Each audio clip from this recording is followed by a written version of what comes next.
Hi, my name is John Wilson and I will be cooking chicken biryani today. So over here, we'll see the first successful step of creating a good biryani, and that is the marinade for the chicken.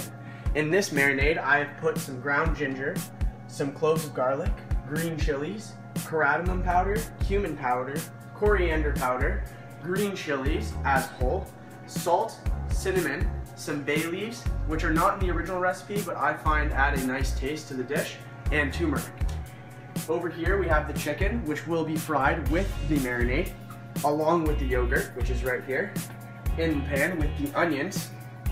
And then over here we have the other base of the dish, which is the red split lentils and the basmati rice, which is currently soaking and will be cooked 2/3 of the way before the dish goes into the oven upon completion.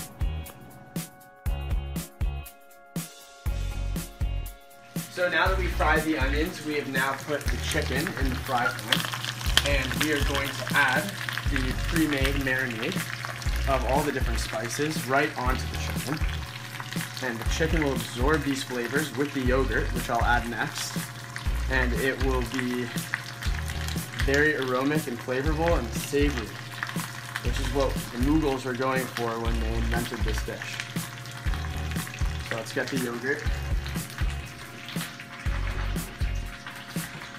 We're literally just going to add the yogurt right onto this dish, and it's just going to help all of the flavors come together and just give a nice texture to the entire dish.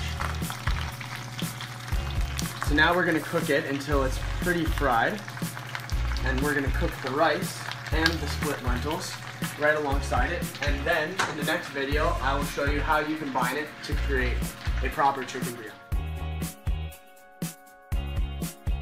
So our dish is really coming together now. We have successfully cooked the lentils and the rice. When we cooked them with some cardamom seeds, which added to the flavor of the dish.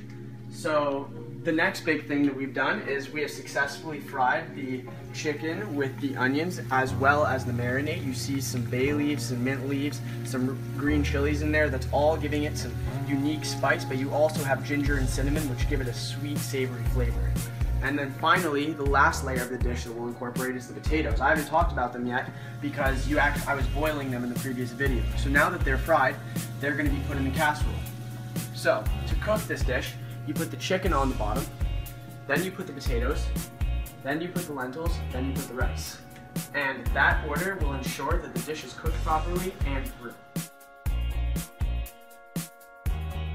So now the 4 layers are in the dish, right over here. And the last step before we put it on the stove to cook for its final steps is to add some saffron and milk. It will give the rice its golden color that you often think of when you think of Indian food. On top of that, after I do that, I'm going to close this, seal it very tightly with tin foil to preserve all of the moisture in there that I can, which will keep the rice and the lentils fresh. And then I will turn it on high heat for 5 minutes, then low heat for an hour. So now the dish has been cooking for just about an hour. You can take off the tin foil, and immediately you smell the spices coming off of the dish. It seems to have cooked perfectly, and I'm sure it's going to taste great.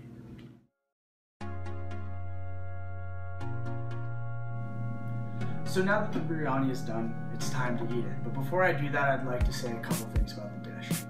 Biryani originates in the Mughal Empire of India under Akbar.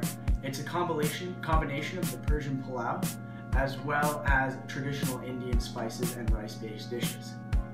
While I did make a chicken biryani, there are multiple other types of biryani. These types are influenced by factors such as region, religion, and history, but specifically the history of colonialism. In terms of region, you see that other regions of India, such as Malabar, use different forms of rice to make the biryani. Other religious influences go from using lamb, which is a traditional Muslim dish because of its rich flavor, or a vegetarian mushroom biryani for Hindus, Buddhists, and Jains.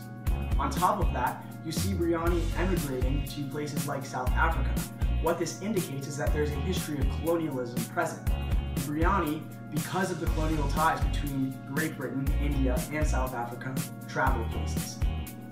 Ultimately, what these different regional, religious, and historical influences tell us is that food and cuisine in general tell their own history. And by tracing the different ingredients and cultural influences on a dish, we can learn a lot about how information, culture, epistemology, and traditions spread throughout history.